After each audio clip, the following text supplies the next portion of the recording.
लिखति यदि कृत्वा शारदा सर्वकालं तदपि तव गुणामीशपारं न याते त्वमेव माता च पिता त्वमेव बन्धो च सखा त्वमेव विद्या द्रविणं त्वमेव सर्वं मम देवदेवं हरि ओं यज्ञेन यज्ञमयजन्तदेवास्तानि धर्माणि प्रथमान्यासन्न ते हनाकं महिमानः सचन्त यत्र पूर्वे साध्याः सन्ति देवाः राजाधिराजाय प्रसह्य साहिने नमो वयं वै श्रवणाय कुर्महे सामे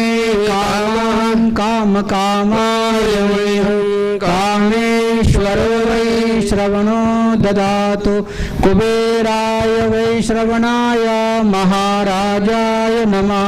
ओम विश्वता चक्षुरुत विश्वतो मुखो विश्वतो बाहुरुत विश्वतस्पात् संबाहुभ्यां धमते संपत्त्रैर्द्यावा भूमि जनयन् देव एकः नाना सुगंध पुष्पाणि यथा कालोद्भवानि च।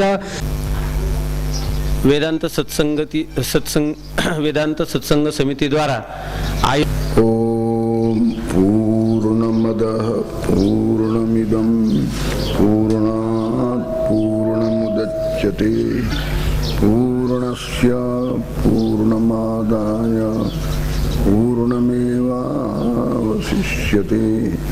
ओम शांति शांति शांति। शंकरं शंकराचार्यं केशवं बादरायणं सूत्रभाष्य कृतो वंदे भगवन्तो पुनः। ईश्वरो गुरुरात्मेति मूर्तिभेद विभागिने व्योमवद्व्याप्तदेहाय दक्षिणामूर्तये नमः। ओम शांति शांति शांति। धर्म प्रधान भारत के महाराष्ट्र प्रदेश देवस्थान आलंदी देवाची में पिछले कई दिनों से भगवद गीता अष्टादशा ज्ञान यज्ञ का आयोजन चल रहा है, जिसमें प्रातः काल विभूति योग नामक दशम अध्याय के 11वें श्लोक पर्यंत संक्षिप्त विचार श्रवण कर चुके हैं। इस अध्याय के प्रारंभ 11 श्लोक बहुत महत्वपूर्ण है। कुछ बात अपनी ओर से भगवान कहते हैं और कुछ अर्जुन के प्रश्न करने के बाद कहते हैं। जो अपनी ओर से कहते हैं वह अधिक महत्व रखता है। इसीलिए पिछले 7वें और 9वें अध्याय में भगवान ने अपनी विभूति का वर्णन किया था, उसके शेष भाग का निरूपण किया कुछ श्लोकों में, और उसके बाद इसके चिंतन के फल स्वरूप चिंतन का प्रकार भी बतलाया। मत चित्ता मदगत प्राणाबोधि अंत परस्परम कथयन्तश्च माम नित्यम तुष्यन्ति चरमन्ति चरम। ऐसे तो इन अध्यायों के ऊपर अलग अलग भी पुस्तक छपी हुई है संतों का प्रवचन, पर कभी कभी उन प्रवचनों को पढ़ते पढ़ते कुछ आपको उबाहट सा भी मालूम पड़ेगा कि मौलिकता तो इसमें कम ही दिखती है और विस्तार बहुत किया है। जो कुछ आवश्यक है कुछ अनावश्यक भी है, ऐसा भी प्रतीत होगा। पर इस अष्टादशा प्रसंग पर समय का संकोच अथवा अनावश्यक विस्तार अनावश्यक समझ करके उतनी ही बात कहने का प्रयत्न किया जाता है जितना साधक अपना सके। अनावश्यक बात कहने का कोई प्रयत्न नहीं और न समय ही रहता है। इसीलिए इस अध्याय 10वां अध्याय के प्रारंभिक 11 श्लोक बहुत महत्वपूर्ण हैं। कुछ तो अपनी विभूति की महिमा का ही गान करते हैं कुछ श्लोकों से, और उसके बाद बुद्धि ज्ञान सम्मोह यहाँ से लेकर विभूति का वर्णन अपनी ओर से भगवान श्री कृष्ण ने किया है। और यह भी कह दिया कि यदि इस विभूति और योग को कोई जानेगा तो उसमें अभिकंप योग प्राप्त होगा, और उस अभिकंप योग से युक्त हो जाएगा, मुझ विश्व नियंता परमात्मा के साथ जुड़ जाएगा। इसमें कोई संशय का स्थान नहीं है। अर्जुन, मैं संपूर्ण संसार के उत्पत्ति स्थान और विलय स्थान हूं। सत्य पूछो तो मुझसे ही सबकी प्रवृत्ति होती है। यदि मेरी सत्ता स्फूर्ति उन्हें प्राप्त न हो तो एक पत्ता, वृक्ष के पत्ता भी नहीं हिल सकता है। किंतु यह सब होते हुए पर भी ऐसा जानकर मुझे विद्वान लोग भाव से समन्वित होकर मेरा भजन करते हैं।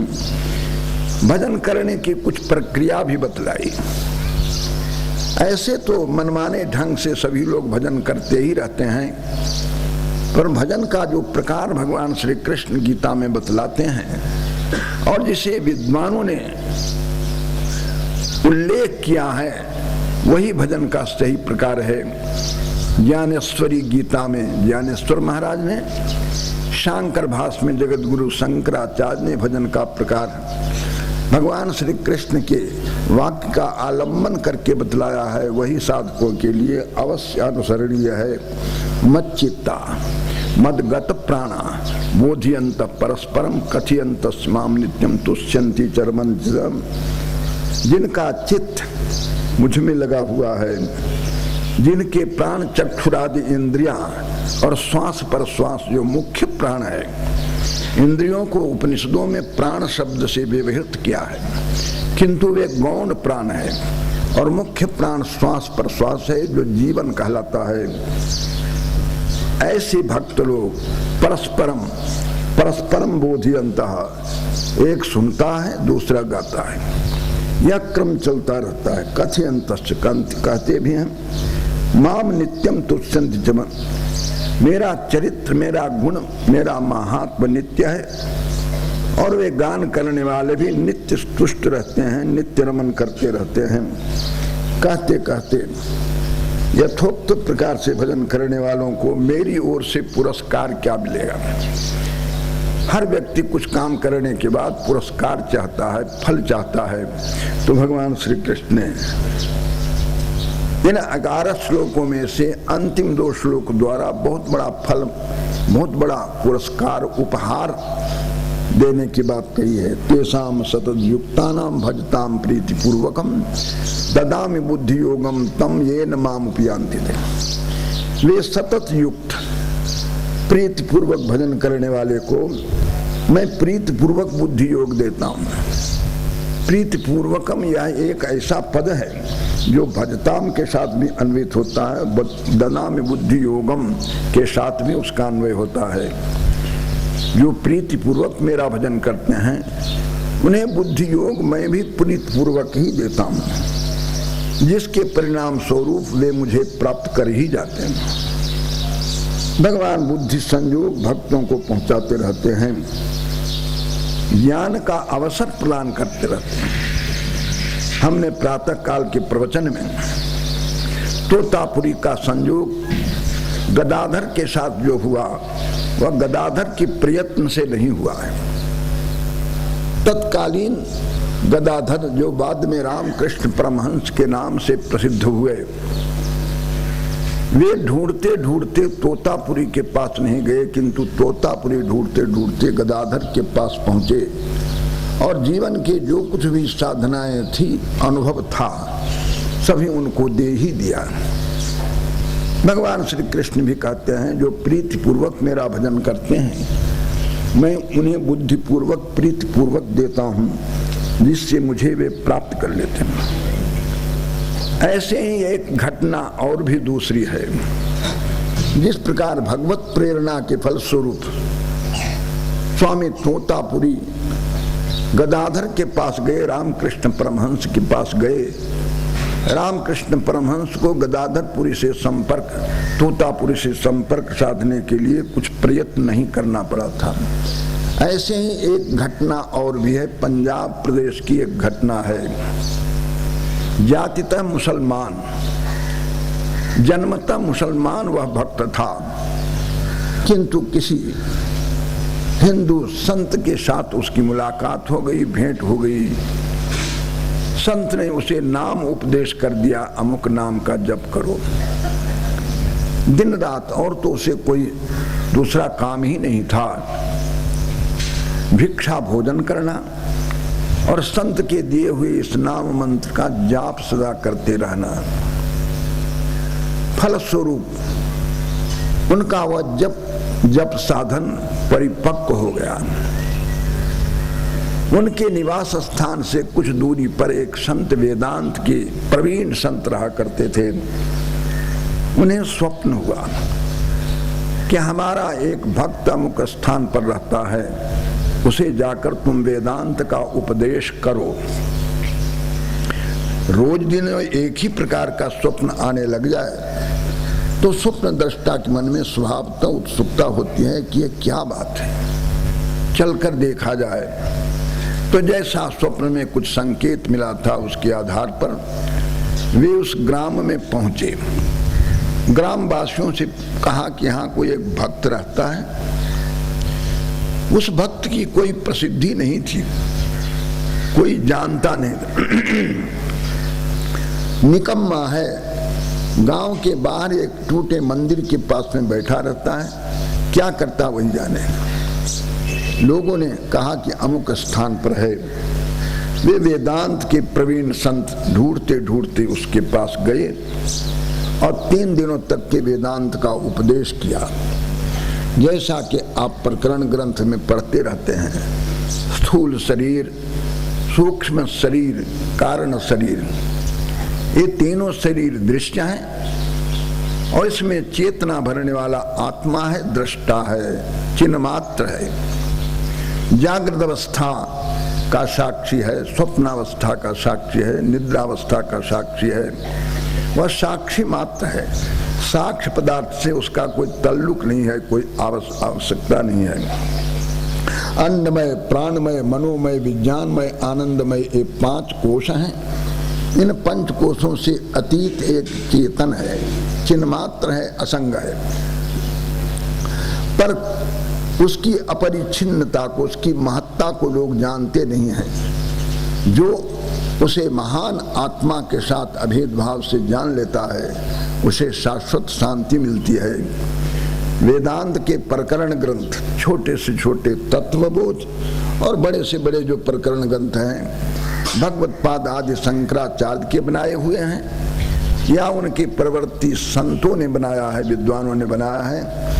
ऐसे ही भाषा ग्रंथों में भी तम पदार्थ का शोधन करते हुए इसी प्रकार से निरूपण किया है। वे संत उस भक्त को, जो नाम जप साधना में लगा हुआ था, उस भक्त को बार बार बोध कराया और बोध कराने के बाद उन्हें मालूम पड़ा कि अब यथार्थ बोध इस व्यक्ति को हो गया है। कई दिनों के बाद जब अपने स्थान पर जाने के लिए तैयार हुए तो अपना नाम ठिकाना सब लिख करके उसको दे दिया और कहा कि यदि कुछ संदेह हो, कभी कुछ पूछना हो तो इस ठिकाने से पत्र देना, मैं आ जाऊंगा या मेरे पास आप पहुंच जाना। उस विद्वान संत के इस बात को सुनकर वह भक्त, नाम साधना वाला भक्त, बहुत देर तक हंसता ही रहा, 15 मिनट तक के हंसता ही रहा। वेदांती संत को समझ में नहीं आया। आखिर मैंने इसे कुछ बुरा भला तो कहा नहीं, केवल अपना ठिकाना ही तो दिया है, ये हंसता क्यों चला जा रहा है। कारण पूछा कि क्यों हंस रहे हो। उसने कहा कि हमें इस बात की चिंता नहीं है, हमने आपको बुलाया नहीं। यदि हमारी साधना में कुछ कमी रह गई होगी तो जिसने आपको भेजा वही आपको फिर से भेजा गया, हमें उस बात की चिंता नहीं। नाम साधना या श्रुत ज्ञान में लगे हुए साधक निश्चिंत रहता है, क्योंकि तेषाम नित्याभियुक्ता नाम योग क्षेमम वहाम्य हम। ऐसे नित्य अभियुक्त भक्तों के योग क्षेम का वहन मैं करता हूँ, ऐसा दृढ़ विश्वास उस व्यक्ति के मन में होता है। फलतः उसे किसी बात की चिंता नहीं, कभी चिंता ही नहीं होती।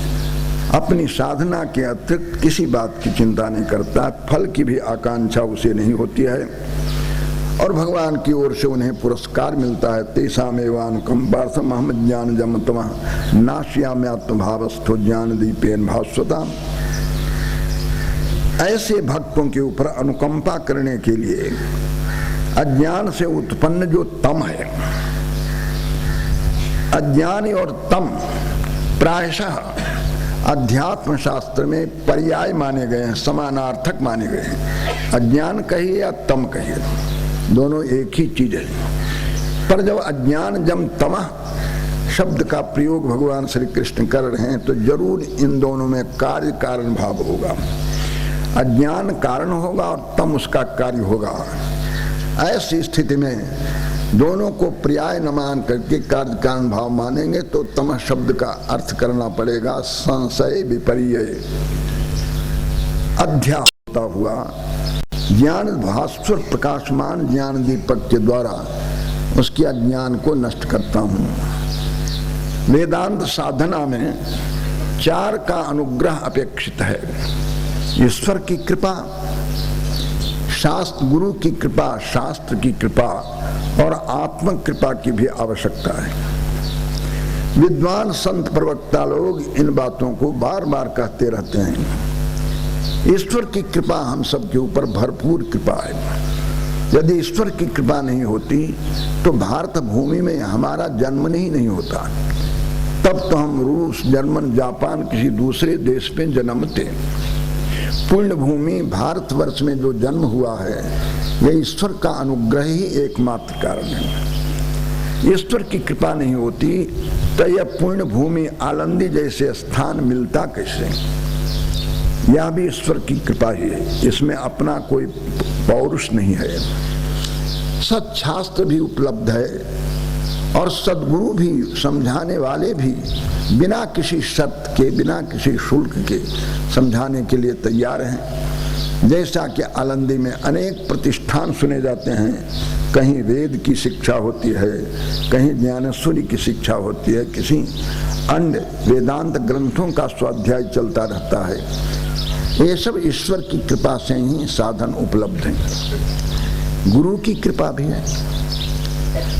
जिस ज्ञान को प्राप्त करने के लिए कितने वर्ष तक गुरु सेवा करने पड़ते थे, तब कहीं गुरु उपदेश किया करते थे। आज बिना शर्त के आए हुए भक्त को, शिष्य को गुरु लोग उपदेश करते हैं, या उनका अनुग्रह ही माना जाएगा, उनकी कृपा मानी जाएगी। बहुत बार शास्त्र समझ में नहीं आता है, सुनते तो रहते हैं श्रद्धापूर्वक, पर समझ में नहीं आता है।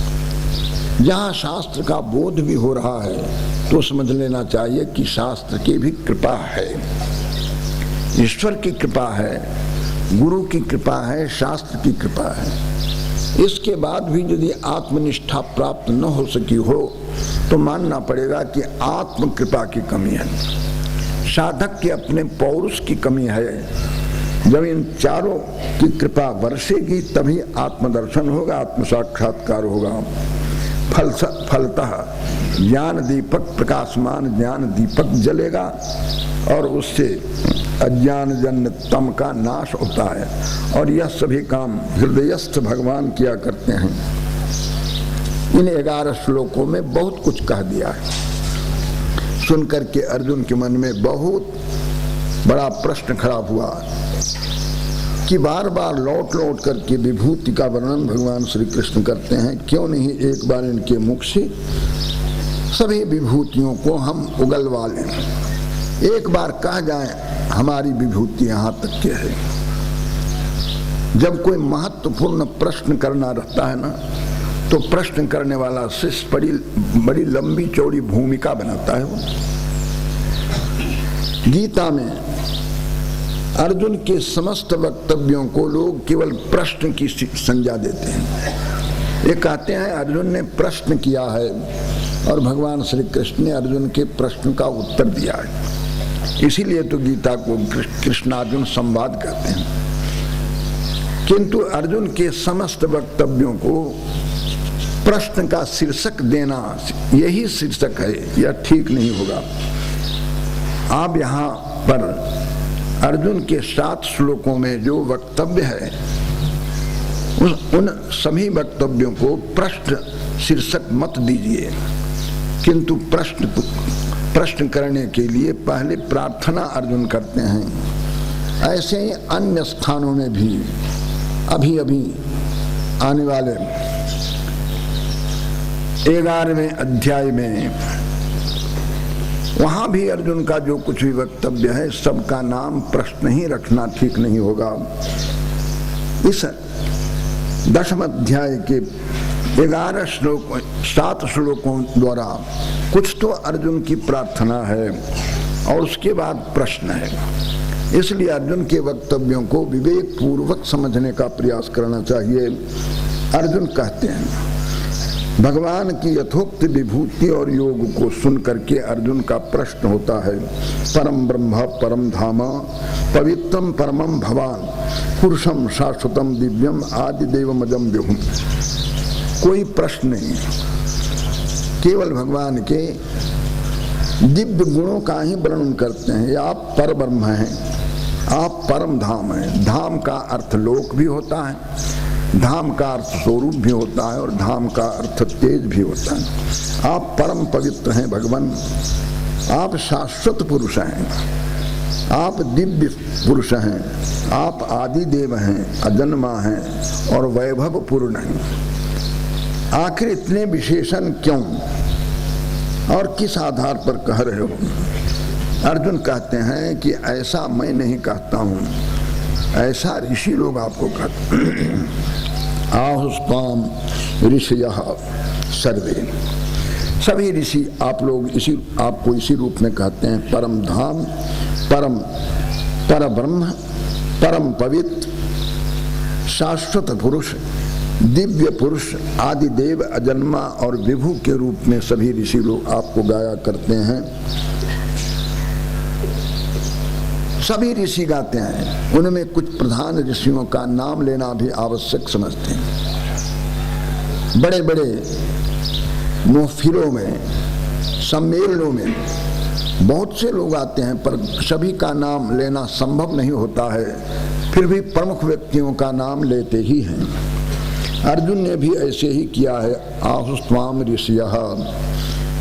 ऐसे तो किसी को भी हम लोग ऋषि, मुनि, संत, महात्मा शब्द से संबोधित कर देते हैं, पर ऋषि शब्द, महात्मा शब्द, संत शब्द बहुत महत्वपूर्ण है और प्रशंसा के लिए हम भले ही कह दें, किंतु कभी कभी इसका दुरुपयोग भी हो जाता है। ऋषिया मंत्र दृष्टा रहा, वेद मंत्र के दृष्टा को ऋषि कहते हैं। वेद मंत्र के कर्ता ऋषि नहीं है, वेद तो अपौरुषेय है, इसलिए वेद मंत्रतः, खंडतः, पदतः, वाक्यतः और वर्णतः नित्य है। नित्य वेद की कोई रचना नहीं करता है, पर जिन ऋषियों के नाम पर जो खंड, जो अध्याय प्रसिद्ध है, उस खंड और उस अध्याय के वे ऋषि कर्ता नहीं है, दृष्टा हैं। आहुस्त्वाम ऋषयः सर्वे देवर्षि, जो देवता भी हो और मंत्र दृष्टा भी हो उसको देवर्षि कहते हैं। ऐसे उन देवर्षियों में प्रधान है नारद, जो आगे की विभूतियों में भी नारद जी का नाम आप सुनेंगे। ऐसे ही असिता, असिता माने मुक्ता, ऐसे नाम भी एक ऋषि का था असित, पर सिता बद्धा और असिता नित्य मुक्ता।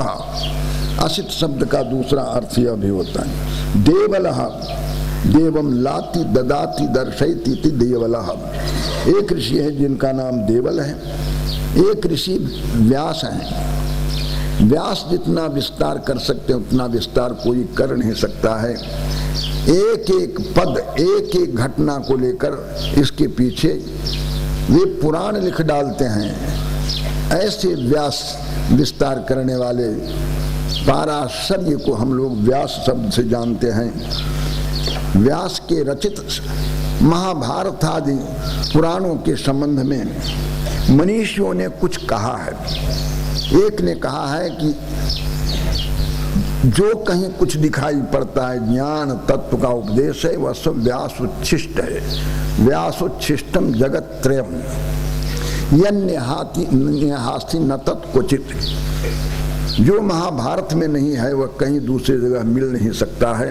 इसलिए व्यास का हमारे दर्शनों में, हमारे धर्म में, हमारे जमात में एक बहुत बड़ा स्थान है। व्यास का भी नाम लिया, व्यासः असितो देवलो व्यास स्वयं थे। ये लोग प्रशंसा के लिए भी कह सकते हैं, पर स्वयं भगवान आप भी अपने को ऐसे ही मानते हो कि मैं परम ब्रह्म हूँ, परम धाम हूँ, परम पवित्र हूँ, मैं शाश्वत पुरुष हूँ, दिव्य हूँ, आदिदेव हूँ, अजन्मा हूँ और वैभव पूर्ण हूँ, विभु हूँ। सभी ने आपको ऐसे ही कहा। क्या तुम्हें हमारे कथन में और इन ऋषियों जिनका नाम तूने लिया है इनके कथन में कोई संदेह है क्या? अर्जुन कहते हैं सर्वम एतद् ऋतं मन्ये, मैं इन सभी बातों को अक्षर सत्य मानता हूँ, कोई संदेह का स्थान ही नहीं है।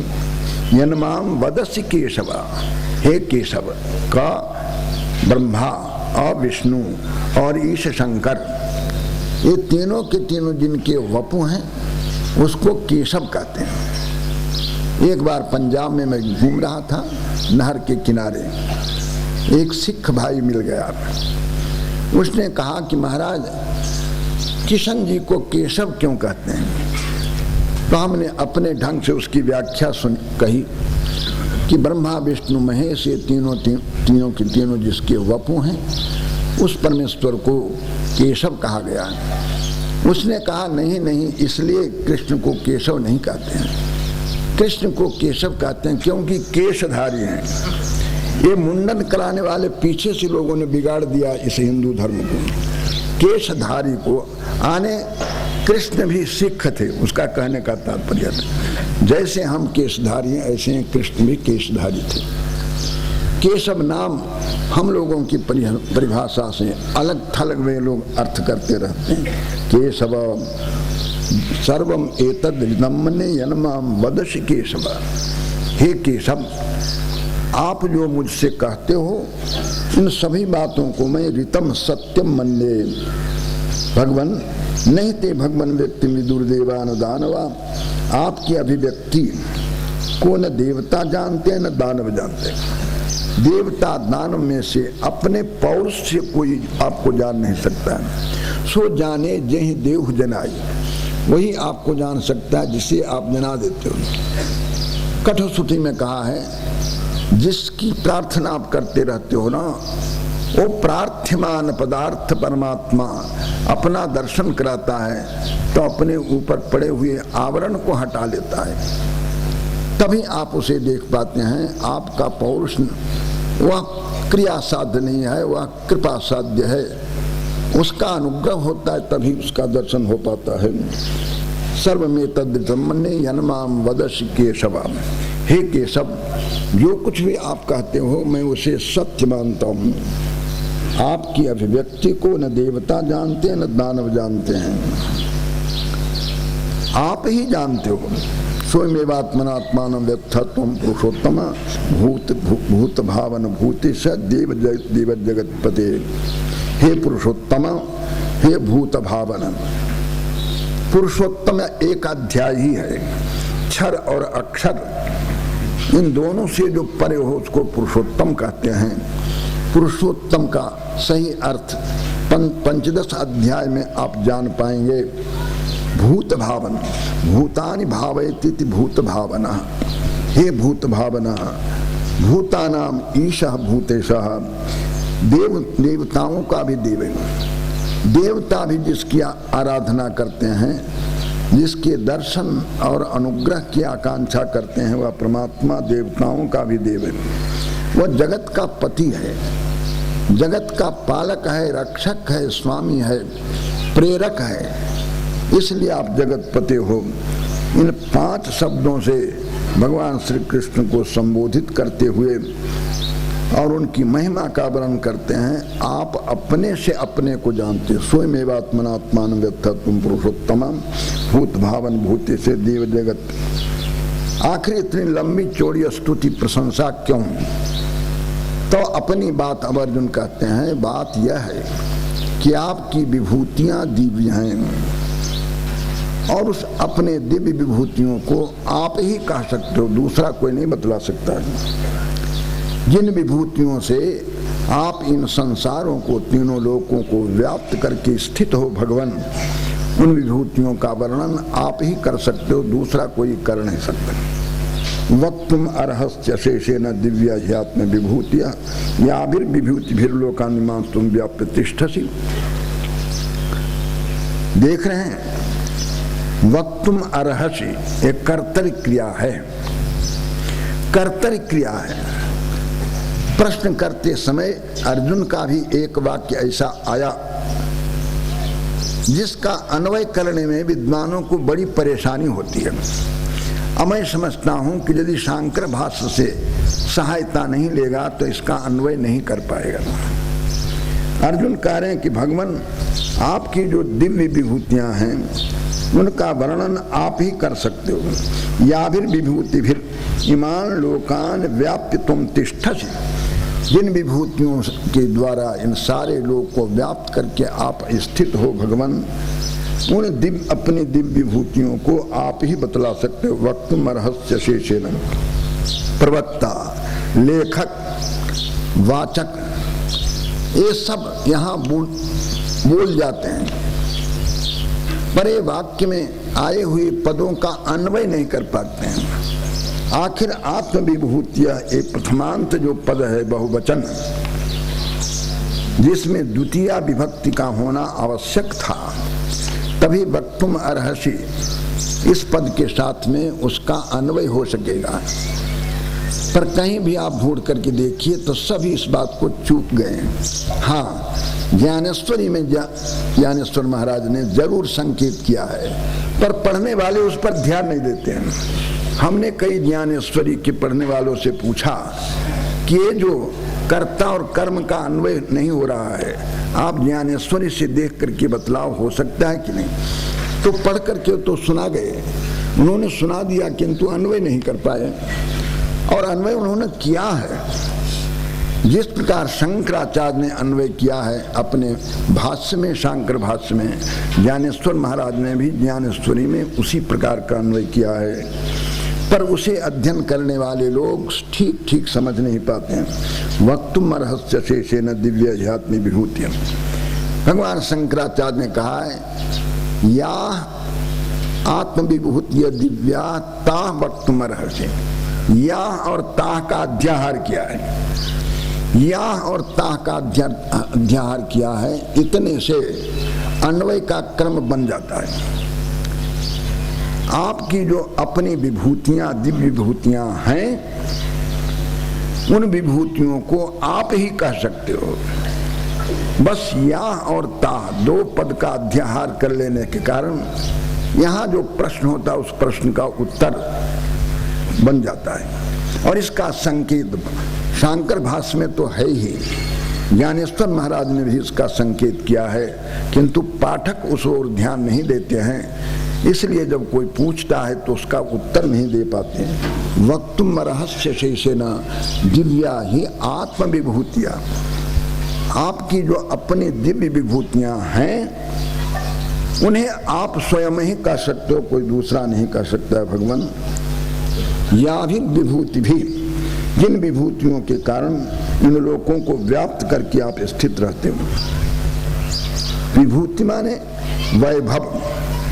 विभूति का सीधा अर्थ होता है वैभव। ये सारा विश्व ही वैभव है।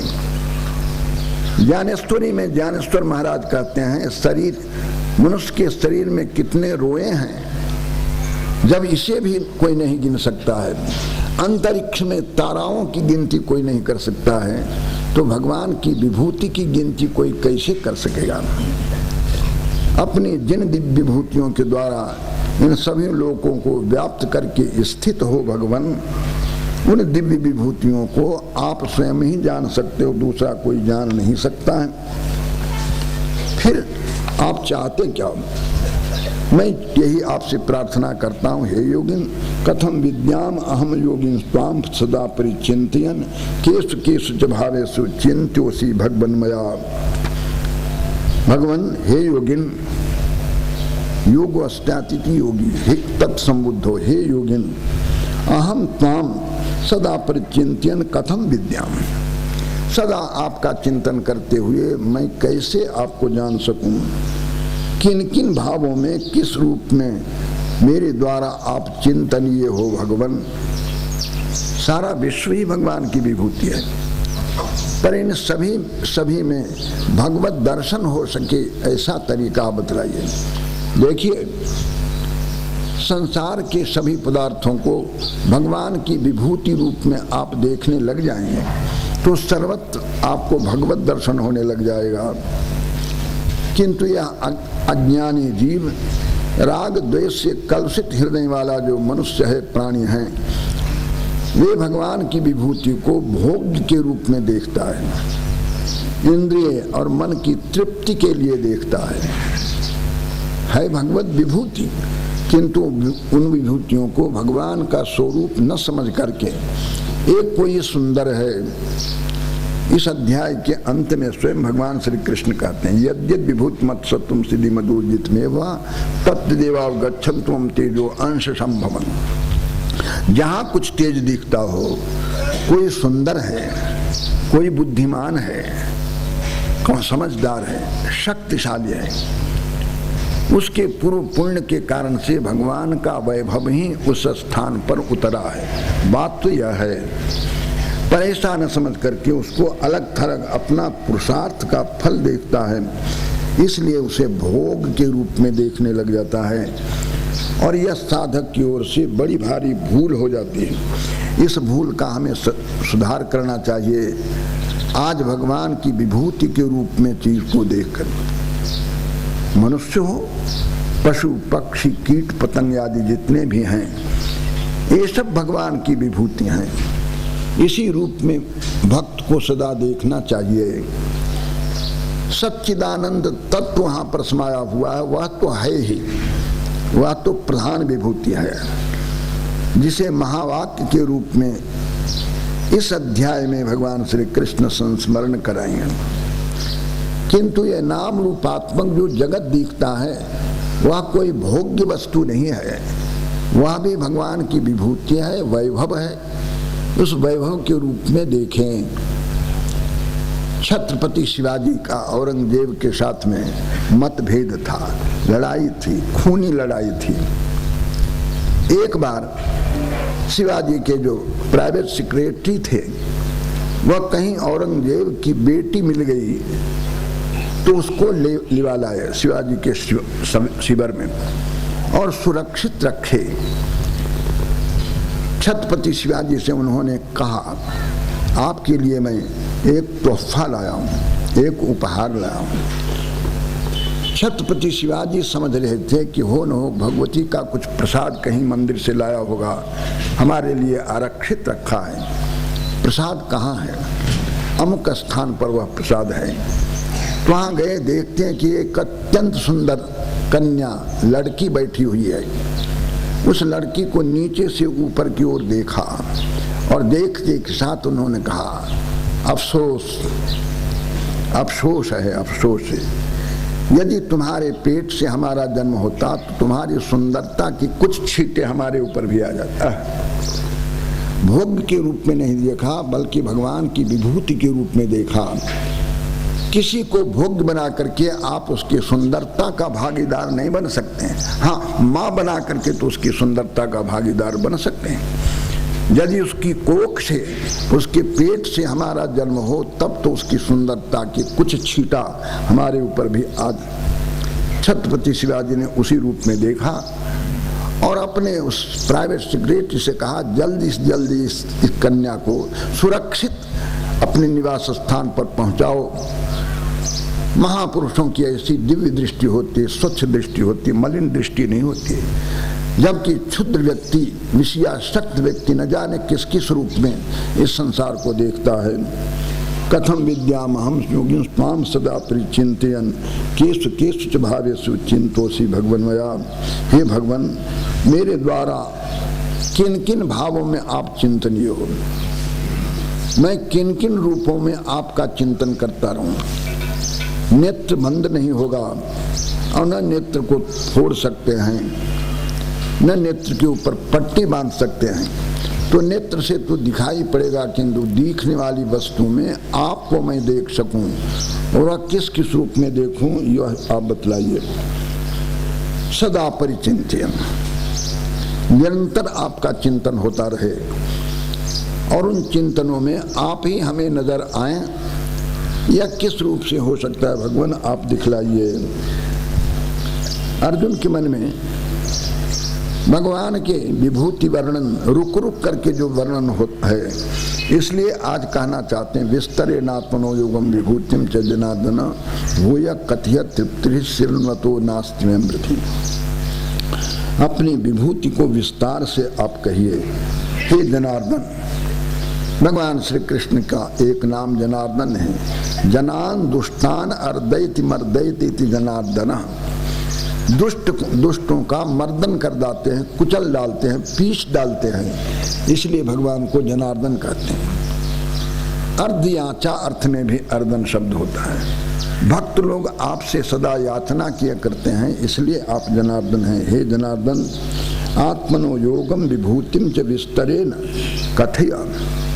यद्यपि आप पहले कह चुके हैं, किंतु भूया कथया, इसलिए मैं आपसे प्रार्थना कर रहा हूं क्योंकि आपके अमृत तुल्य वचन सुनकर हमें तृप्ति नहीं होती है, संतोष ही नहीं होता है, बार बार सुनने की इच्छा होती है। भूय कथय तृप्ति श्रृण्वतो नास्ति अमृतम। आपके अमृत तुल्य वचन सुन करके हमें तृप्ति नहीं होती है, इसलिए फिर से मैं सुनना चाहता हूं आप अपने विभूति का और योग का। हमने प्रारंभ में कहा था कि और अध्यायों में जो योग पद आया है वह केवल विशेषण के रूप में आता, विशेष के रूप में नहीं आता। अर्जुन विषाद योग, विषाद अलग है, योग अलग नहीं है, किंतु विषाद के फलस्वरूप भगवान के साथ संबंध अर्जुन को प्राप्त हो गया है, इसलिए अर्जुन के विषाद को भी योग नाम दे दिया है। सांख्य योग, विचार से जो तत्व का बोध होता है उसको सांख्य योग कहते हैं। कर्म के द्वारा भगवत प्राप्ति साधन को कर्म योग कहते हैं। ऐसे योग सभी जगह विशेषण के रूप में आया है, किंतु विभूति योग इस वाक्य में, इस अध्याय में विभूति एक अलग चीज है, योग अलग चीज है। विभूति कहते हैं वैभव विस्तार, वैभव विस्तार को विभूति कहते हैं। योग कहते हैं घटनम, घटना को। वह केवल सुनने की चीज नहीं है, बल्कि देखा भी जा सकता है, प्रैक्टिस करके उस चीज को सामने खड़ा किया जा सकता है। आज के आधुनिक वैज्ञानिक, भौतिक वैज्ञानिक उसी पर विश्वास करते हैं जो देखा जा सके, जो काम में लाया जा सके। जो केवल सुनने की बात हो उससे संतोष नहीं है। इसीलिए कभी कभी अध्यात्म शास्त्र के ऊपर अनास्था भी उनके मन में उत्पन्न होने लग जाती है, क्योंकि इस समय हम लोग विभूति तो दिखलाते हैं, योग नहीं दिखलाते हैं। योग माने वैसे ही प्रत्यक्ष कर दिखलाएं, ऐसा नहीं करते हैं। सभी क्षेत्र में नए नए आविष्कार होते चले जा रहे हैं, पर अध्यात्म शास्त्र में हम पुरानी जो बात है उसी को पीटते चले जा रहे हैं, कोई नया आविष्कार नहीं करते हैं। इसीलिए लोगों की इसमें अभिरुचि कम होती चली जा रही है। आप कुछ नया आविष्कार कीजिए। स्वाध्याय क्रम से वेदांत का प्रचार प्रसार करना बड़ा अच्छा है, और यह कोई नया क्रम नहीं, बहुत पुराना क्रम है। भगवान शंकराचार्य से भी पहले था, और भगवान शंकराचार्य एवं उनके बाद भी यही क्रम होता रहा है। यह तो प्राचीन क्रम है, उस क्रम में कभी बदलाव लाने की जरूरत नहीं है। पर इसके स्थान पर जो 2 आज नए अभिक्रम प्राप्त हुए हैं, एक 18 दिनों में किसी प्रस्थान का प्रवचन अष्टादशाह नाम से, और दूसरे भाष्य पारायण, ये अभिनव क्रम है और इसका अनुपम लाभ है। जो पारायण में लगे हुए हैं उनसे पूछिए तो कहते हैं कि हमारा मनन निध्यासन सब कुछ हो गया, इस पारायण से ही हो गया। पारायण करते समय मनन भी होता है, पारायण करते समय निध्यासन भी होता है। जब से हमने इस मंच से पारायण करना प्रारंभ किया है, तब से हमारे साथियों को, मित्रों को भी पता लग गया है कि वस्तुतः यह पारायण अनुपम साधन है। क्योंकि पारायण करते करते अर्थावबोध होता है, नहीं तात्पर्यावबोध होता है, और वैसे चित्त वृत्ति बन जाती है, समाधि लग जाती है। इसीलिए धीरे धीरे उन लोगों को पारायण साधना में प्रवृत्ति होने लग रही है। आने वाले अनंत चतुर्दशी के दिन आप देखेंगे इस मंच में भी कई लोग गीता शांकर भाष्य पारायण का, दैनिक पारायण का व्रत लेने के लिए उद्यत हैं, उस काल की समय की प्रतीक्षा कर रहे हैं। विस्तरेणात्मनोजवम विभूतिम च जनार्दन भूय कथिय तृप्ति ही शृणुतो नास्ति में अमृतम। फिर से आप कहिए, क्योंकि आपका वचन अमृत तुल्य है, जिसका पान मैं करता हूँ श्रीमत षष्ठ्यंत है। मैं सुनता हूँ तो मुझे तृप्ति नहीं होती है।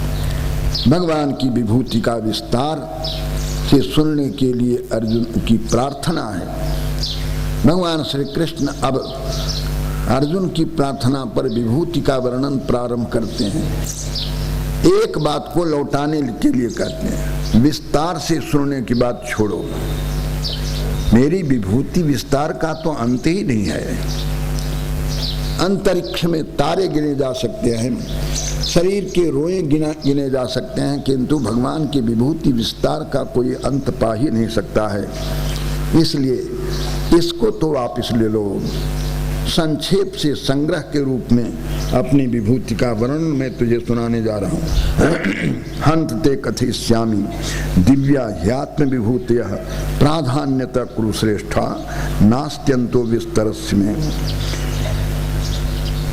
हंत इदानी, भगवान शंकराचार्य हंत इस निपात का अर्थ करते हैं इदानी, जबकि हंत निपात का अर्थ होता आश्चर्य या खेद। खेद या आश्चर्य अर्थ में हंत इस निपात का अव्यय का प्रयोग साहित्य में दिखाई पड़ता है। यहाँ कुछ आश्चर्य हो वहाँ हंत शब्द का प्रयोग करते हैं, अथवा खेद हो तब हंत शब्द का प्रयोग करते हैं।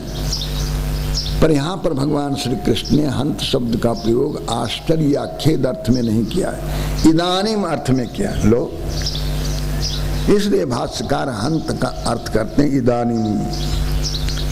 मैं तुझे अब दिव्य अपने दिव्य विभूति को सुनाने जा रहा हूँ। पर यहाँ पर भी व्याकरण की वही उलझन, कथयिष्यामि कर्तरिक क्रिया है और जिसका कर्म है दिव्य ह्यात्म विभूतिया, उसमें द्वितीय विभक्ति होनी चाहिए, तभी कथयिष्यामि के साथ अन्वय बन सकेगा। पर यहाँ भी वही परेशानी है और किसी टीकाकार ने इस ओर ध्यान ही नहीं दिया, इसके अन्वय की ओर ध्यान नहीं दिया।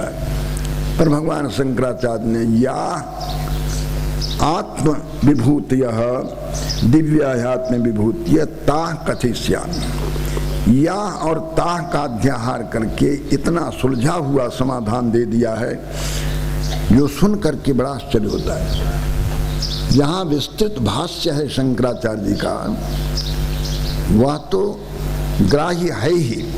जहाँ केवल शब्द का अर्थ करते हैं वह भी कम महत्व नहीं रखता है, बहुत महत्व रखता है। इसलिए गीता शांकर भाष्य का अनुशीलन, अनुसंधान, रिसर्च और पारायण अत्यंत आवश्यक है। भाग्यशाली पुण्यात्मा गुरु का लाल ही इस ओर मुड़ सकेगा। हंत ते कथिष्यामि इदानीं। हंत का अर्थ शंकराचार्य करते हैं इदानीं। इदानीं माने अधुना, अब, अभी अभी। पर अभी अभी जो कह रहे हैं तो कथयामि कहना चाहिए गुरुजी। कथिष्यामि भविष्यत क्रिया का प्रयोग कैसे कर रहे हो? जब हंत का अर्थ इदानीं आपने कर दिया वर्तमान, तब कथयामि कहना चाहिए। कथिष्यामि कैसे कहते हो? यह व्याकरण का दूसरा प्रश्न हो जाएगा। महर्षि पाणिनि ने इसका समाधान दे दिया है। वर्तमान वधवा, वर्तमान भविष्यत और अतीत में जो क्रिया होने वाली है वह वर्तमान सामीप्य वर्तमान वधवा। वर्तमान के समीप में हो तो वर्तमान क्रिया उसमें वैकल्पिक होती है। उदाहरण के लिए आप जाने को तैयार हैं, 2 घंटे के बाद आप जाएंगे, और जब कोई मित्र आपसे पूछता है कि कब आप काशी जाएंगे, तो बस जा ही रहे हैं। यद्यपि अभी आपको भोजन करना है और भी कुछ काम करना है घर का, पर बहुत निकट में जाना है इसलिए जा ही रहे हैं। आप कब आए? कहते हैं पर अभी आ रहे हैं। आए हुए 4 घंटे हो गए। अतीत में आपका आगमन हुआ है, किंतु वर्तमान सामीप्य वर्तमान वधवा। वर्तमान के समीप में भूत और भविष्यत में भी क्रिया हो तो वर्तमान के समान वैकल्पिक क्रिया होती है। इसीलिए कथयामि प्रयोग न करके कथयिष्यामि कहा है, क्योंकि निकट में ही तो कहने जा रहे हैं। इसके बाद भगवान श्री कृष्ण अपनी दिव्य विभूतियों का ही वर्णन करेंगे। कहना चाहिए इदानीं जब हंत का अर्थ किया, हंत इस निपात का इदानीं अर्थ किया है तो क्रिया कथयामि बोलना था गुरुदेव, किंतु आप भविष्यत प्रयोग कर रहे हैं, कथयिष्यामि कहते हैं। वर्तमान सामीप्य वर्तमान वधवा। व्याकरण की दृष्टि से इसका ऐसा समाधान था। प्राधान्यता कुरुश्रेष्ठा, विस्तार से सुनने के लिए जो तुमने प्रार्थना की है, तो मेरी विभूति विस्तार का तो अंत ही नहीं है अर्जुन, इसलिए प्राधान्यता मैं प्रधान विभूतियों का वर्णन करूंगा। मेरी विभूति के विस्तार का अंत ही नहीं। ऐसा कहने के बाद सबसे पहली विभूति बतलाते हैं, महावाक्य का उपदेश करते हैं। चारों वेदों का महावाक्य अत्यंत प्रसिद्ध है।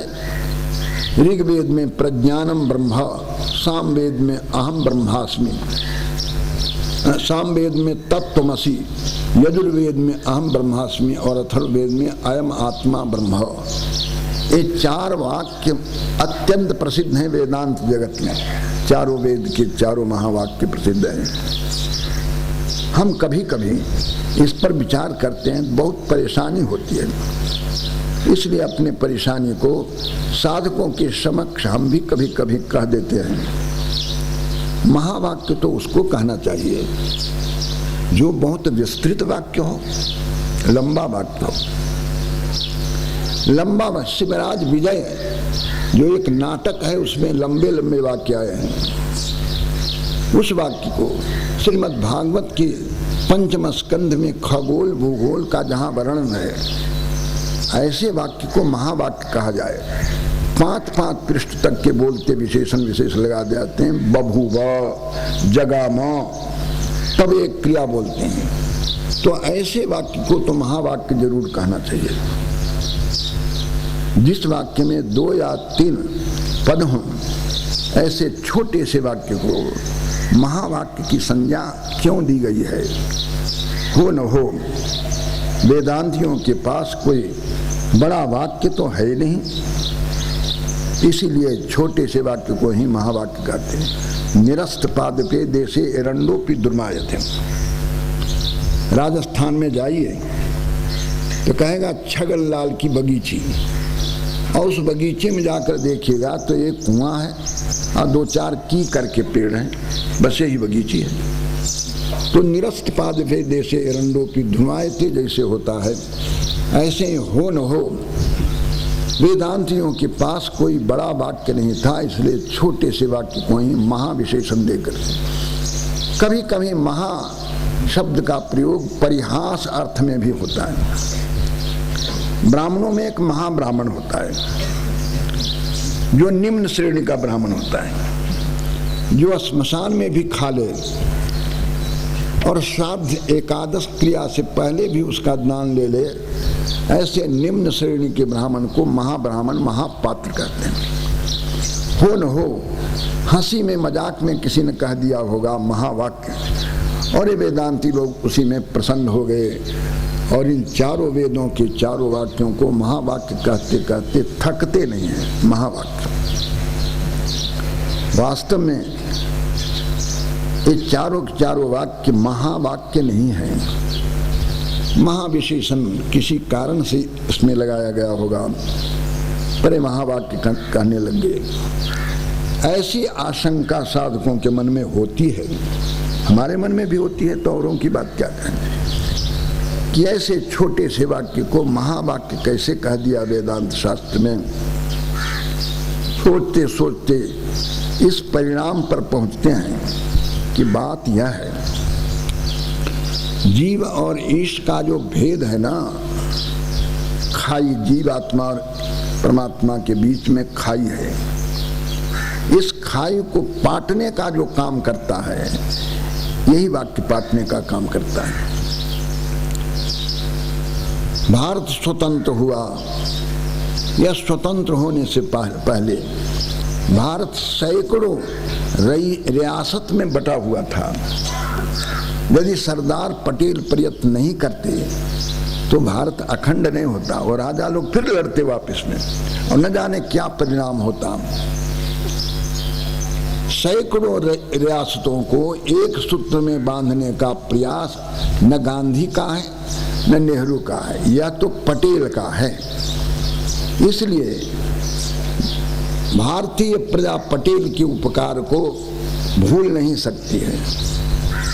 इस भारत को सैकड़ों रियासतों में विभक्त भारत को एक सूत्र में बांधने का काम किया है सरदार पटेल ने। ऐसे जीवात्मा परमात्मा का जो भेद है अनादिकाल से, उस अनादिकाल से पड़े हुए भेद को मिटाने का काम, इस खाई को पाटने का काम इस महावाक्य ने किया है। इसलिए चाहे कलेवर में छोटा हो फिर भी वह महावाक्य काम, उसने बहुत बड़ा काम किया है। इसी अभिप्राय से उसको महावाक्य कहते हैं। नहीं तो महान कहना चाहिए जिसका कलेवर बड़ा हो, जिसका संबंध बड़ा हो, जिसके पास अर्थ बड़ा हो, उसको महान कहना चाहिए। स्वरूप बड़ा है। कादम्बरी का जो वाक्य है, कादम्बरी काव्य का वाक्य बड़ा बड़ा वाक्य है, उसको महावाक्य कहना चाहिए। भागवत के पंचम स्कंद खगोल भूगोल का वर्णन जहाँ किया गया उसको महावाक्य कहना चाहिए। कलेवर में जो बड़ा हो उसको महान कहना चाहिए।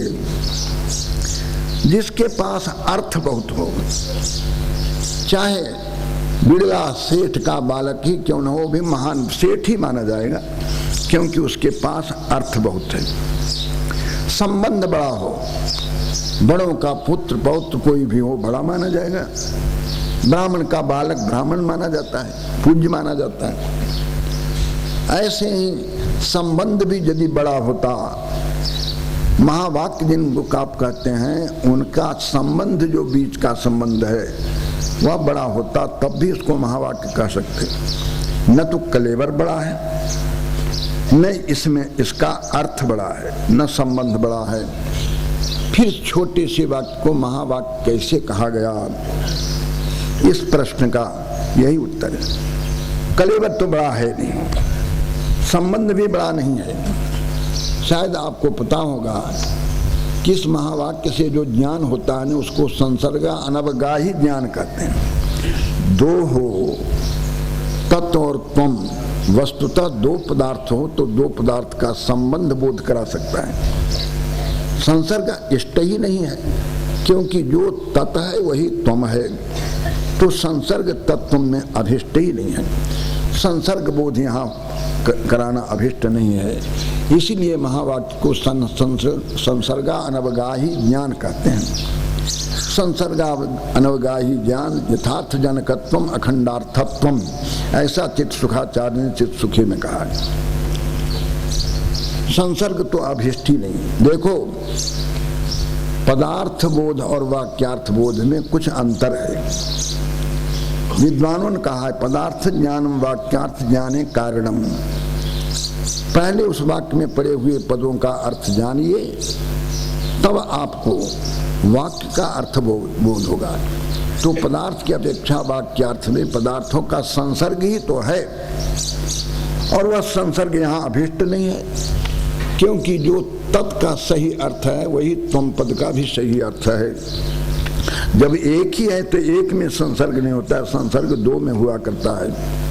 न कलेवर बड़ा है, न अर्थ बड़ा है, न संसर्ग बतलाना अभिष्ट है।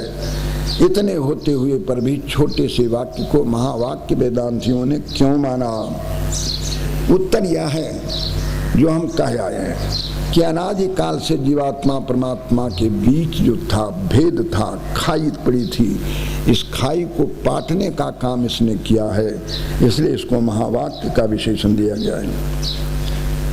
जैसे उपनिषदों में महावाक्य आता है, ऐसे गीता में भी यह महावाक्य ही है। अहम आत्मा गुड़ाकेश सर्वभूता से स्थितः अहमादिश्च मध्यम च भूतानामन्ते वच।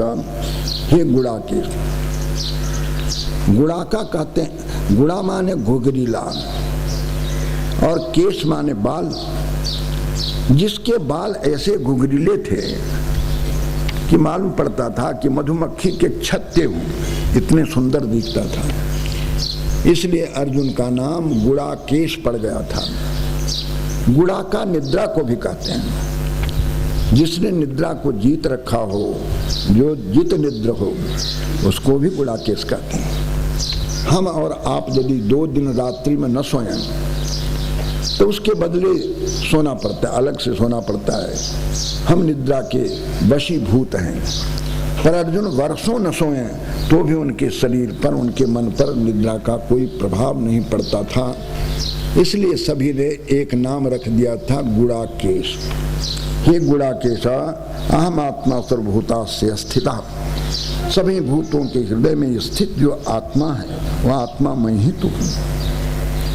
अहम आदिष्ट मध्यम च भूतानामन्त एवच। पूर्वार्ध में महावाक्य का उपदेश है और उत्तरार्ध में जगत की उत्पत्ति स्थिति लायक कारणता का बोध है। मैं ही इन भूतों का आदि हूँ, इन भूतों का मध्य हूँ और इन भूतों का अंत में भी। जब ये पंचभूत और इनके बने हुए पिंड ब्रह्मांड एक भी नहीं थे तब मैं था, आज भी मैं ही हूँ। मेरी सत्ता से ये सत्य प्रतीत हो रहे हैं, और महाप्रलय में जब एक नहीं रहेंगे तब मैं ही रहूँगा। इसलिए भूतों का आदि, भूतों का मध्य और भूतों का अंत मैं ही तो हूँ। सबसे बड़ी विभूति का उपदेश भगवान श्री कृष्ण ने एक ही श्लोक में कर डाला, पर कुछ और भी करना है। एवं च ध्येयो हम, इस प्रकार से मैं ध्यान करने योग्य हूँ। इस रूप में मेरा ध्यान आप कीजिए कि सभी के हृदय में स्थित जो आत्मा है वह आत्मा भगवान ही है। तत्त्वमसि महावाक्य, अहम ब्रह्मास्मि महावाक्य का जो अर्थ है वही अर्थ अहम आत्मा गुड़ाकेश सर्वभूता से स्थितः इस पूर्वार्ध से, श्लोक के पूर्वार्ध से किया गया है, इसलिए गीता का यह महावाक्य है। अब भिन्न भिन्न स्थलों में भगवान के दिव्य रूपों को देखना है। देखो, भगवान तो सभी जगह समान है, पर विभूतियों की महत्ता के कारण से वहां पर भगवान का वैभव दिखता है। सूर्य के जो किरण है ना, वो किरण तो गोबर पर भी पड़ता है, कोयले पर भी पड़ता है, पर जो आतसी शीशे के ऊपर पड़ता है सूर्य की किरण, तो वहां पर अग्नि प्रकट हो जाती है।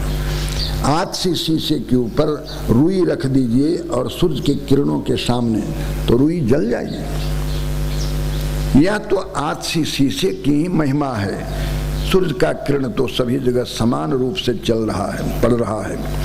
ऐसे भगवान का वैभव तो सर्वत्र समान है, किंतु उन विभूतियों का ही अंतर है। भगवान तो सभी के हृदय में समान रूप से बैठे हैं, पर ज्ञानेश्वर महाराज ने कुछ और ही दिखाई, चमत्कार दिखाया। तुकाराम जी ने कुछ और ही चमत्कार दिखलाया।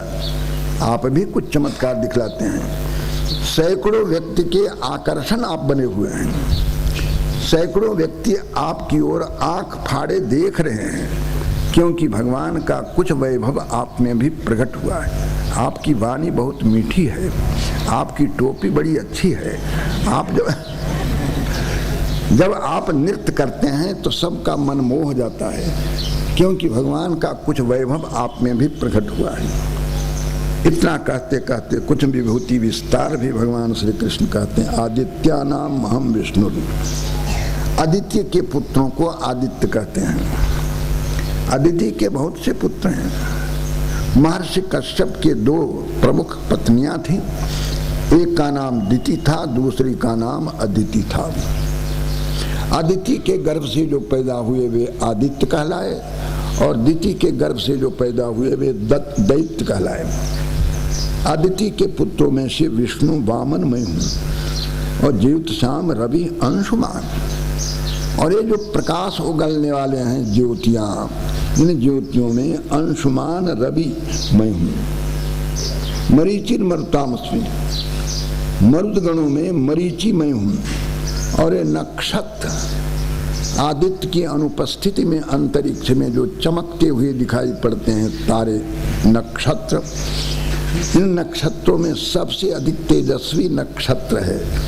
यद्यपि नक्षत्र चंद्रमा नक्षत्र नहीं है, फिर भी वह अधिक चमकता है, इसलिए नक्षत्राणाम हम शशि।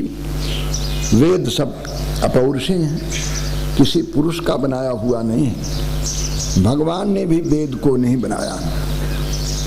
सर्गारंभ में तपपूत ऋषियों के हृदय में वेद प्रकट होता है, और बिना सोचे हुए ही उनके मुख से मंत्र उच्चारण होता है। इसलिए उस मंत्र का, उस अध्याय का, उस खंड का दृष्टा वे ऋषि माने जाते हैं, कर्ता नहीं माने जाते हैं। वेद 4 है, ऋग्वेद, यजुर्वेद, सामवेद, अथर्ववेद। इन चारों वेदों में सामवेद मैं हूँ। किसी समय 1000 सहस्त्र शाखाएं वेद की थी। सहस्त्र वर्तमा सामवेद, सहस्त्र वर्तमा सामवेद। तो सामवेद के 1 सहस्त्र शाखाएं थीं, आज केवल 4 शाखाएं रह गई हैं। 4 शाखाएं रह गई माने सभी शाखाओं में मंत्र भी अलग अलग होंगे, ऐसी कल्पना मत कीजिए। किंतु उन मंत्रों के पढ़ने का जो प्रकार था वो अलग अलग था। आज भी एक ही पद्य को गीतकार जब गाने लगते हैं तो कोई कैसा गाता है, कोई कैसा गाता है। गाने की जो प्रक्रिया है वह भिन्न भिन्न है। ऐसे ही मंत्रों को गाने की जो प्रक्रिया थी वो भिन्न भिन्न थी। वह सहस्त्र शाखा सामवेदा। सामवेद गीति प्रधान है, इसलिए सामवेद को भगवान श्री कृष्ण अपना स्वरूप मानते हैं। वेदानाम सामवेदोस्मि देवानामस्मि वासवम। देवताओं में वासव इंद्रमय, इंद्रियानाम मनश्चास्मि। मन इंद्रियां नहीं है, पर इंद्रियों का प्रेरक है, इंद्रियों का सहायक है। मन की सहायता, मन के सहकार के बिना कोई भी इंद्रियां अपने विषय को नहीं जान सकती है, विषय को नहीं समझ सकती। इसलिए इंद्रियों का प्रेरक, इंद्रियों का प्रधान हम मन को मानते हैं। भूतानाम अस्मि चेतना। और जितने भी भूत हैं उन सभी भूतों में जो चेतना है, सभी प्राणी में अंतःकरण है, और उस अंतःकरण में चेतन का आभास जो पड़ता है ना, उस चिदाभास को ही चेतना शब्द से कहते हैं। चिदाभास, दीवार में चिदाभास नहीं पड़ता है, जड़ वस्तु में चिदाभास नहीं पड़ता है। जहाँ अंतःकरण है वहीं चिदाभास पड़ता है, और उसी चिदाभास को ही चेतना पद से भगवान श्री कृष्ण कहते हैं। भूतों में, प्राणियों में चेतना मैं हूँ। रुद्राणाम शंकरश्चास्मि। 11 रुद्र हैं। 11 रुद्रों में से शंकर, शम कल्याणम करोति शंकर, बहुत सुंदर रूप है। रुद्राणाम शंकरश्चास्मि और यक्ष राक्षसों में वित्तेश कुबेर मैं हूं। यक्ष और राक्षस, यक्ष देवताओं की एक जाति है और राक्षस देवताओं की जाति तो नहीं है, पर मनुष्यों में भी माँ नहीं मात पिता नहीं देवा, साधुन से करवा वह सेवा, जिनके अस आचरण भवानी सो जानो निश्चर समप्राण। उस प्राणी को, उस मनुष्य को निशाचर समझो जो माता पिता को न माने, साधु की सेवा करने की अपेक्षा साधु से सेवा लेने लगे। माँ नहीं मात पिता नहीं देवा, साधुन से करवा वह सेवा। हे भवानी, हे पार्वती, जिनका ऐसा आचरण हो उनको तुम राक्षस समझो। हम लोग राक्षस, किसी को राक्षस कहें ना तो सुनने वाला भी बुरा मानता है और अपने मन में भी बुरा लगता है कि इसको हमने राक्षस क्यों कह दिया। पर जो राक्षस हैं वे अपने को राक्षस कहने में गौरव मानते हैं। राक्षस माने जो अपनी रक्षा के लिए किसी की मदद न चाहे, जो स्वयं अपनी रक्षा करने में स्वतंत्र हो, उसको राक्षस कहते हैं। और ये हर समय दूसरे की ओर, पुलिस आए तो हमारी रक्षा करेगी, सेना आए तो ये क्या है, ये राक्षस थोड़े है। राक्षस तो उसको कहते हैं जो अपनी रक्षा के लिए, देश और राष्ट्र की, प्रदेश की रक्षा के लिए किसी दूसरे की मदद नहीं चाहता हो, उसको राक्षस कहते हैं। यक्ष और राक्षसों में कुबेर वित्तेश मैं हूँ, वसु नाम पावकश्चास्मि। अष्ट वसु नाम सुना गया है। अष्ट वसुओं में पावक नाम का जो वसु है वह मैं हूँ। और चोटी वाले पहाड़ बहुत से हैं, पर इन शिखरिणों में, शिखर वाले जितने भी पर्वत हैं उनमें मेरु पर्वत सबसे ऊंचा है। कभी कभी शास्त्रों में तो सुमेरु पर्वत पर बसा हुआ इस पृथ्वी को भी मानते। वसु नाम पावकश्चास्मि मेरु शिखरि नाम। देखो, सभी के घर में कुल पुरोहित रहते थे, वे कर्म कांड कराते थे। यह क्रम आज भी चल रहा है, पर कुछ इसमें विकृति भी आ गई है। जो यजमान का सदा हित चाहे उसको पुरोहित कहते हैं। सूर्यवंशी कुल अयोध्या में पुरोहित थे, जिनको गुरु भी कहते हैं, कुल गुरु भी कहते हैं, वशिष्ठ जी थे। तो वशिष्ठ जी सदा उस रघुवंश सूर्यवंश का हित ही चाहते थे। ऐसे पुरोहित कम नहीं है। पुरोधसाम च मुख्यम माम विद्धि पार्थ बृहस्पति। हे प्रथापुत्री अर्जुन, पुरोहितों में जो मुख्य पुरोहित बृहस्पति है, मुझे ही जानो। देव गुरु जो बृहस्पति है, सदा देवताओं की रक्षा, देवताओं की सद्बुद्धि देने वाले हैं। आज भी आपके पुरोहित तो आते हैं, कर्म कांड करवा देते हैं, पर कर्म कांड का अधिकार आपको है या नहीं, इसका उपदेश कभी वो नहीं करते। धोती रुपया दिए जाओ, जो मन में आवे सो किए जाओ। आपकी भूल का सुधार नहीं करेंगे, पर आपसे उपहार ले लेंगे और उनको इतना ही मतलब है। विवाह की जो विधि है कराने के लिए आएंगे, पर वर विवाह के योग्य है या नहीं, इस बात की चिंता उन्हें नहीं है। और न यजमान या अधिकार ही उनको सौंपता है। वो तो कहता है कि आप जल्दी से जल्दी विवाह, जितना जल्दी करा सके उतना अच्छा है। बाजा बजाने में कम नहीं करेंगे, अन्य बातों में कम नहीं करेंगे, किंतु विवाह की जो विधि है उस विधि में 144 दफा लगा देंगे। पंडित जी जल्दी कीजिए, बस 5 मिनट में विवाह हो जाना चाहिए। तो विवाह भी कच्चा रहता है और छूट भी जाता है बाद में। कच्चा विवाह रहेगा तो मिट ही जाएगी। आए दिन ऐसी घटना हम सुनते रहते हैं। पुरोधसाम च मुख्यम माम विद्धि पार्थ बृहस्पति। हे पार्थ, पुरोधसाम कुल पुरोहितों में मुख्य जो कुल पुरोहित हो गए हैं देव गुरु बृहस्पति, और मुझे ही समझो। सेनानी, सेनाध्यक्ष, सेनाध्यक्ष कोई जिस रोज सेना में भर्ती होता है उसी रोज सेनाध्यक्ष नहीं बनता है।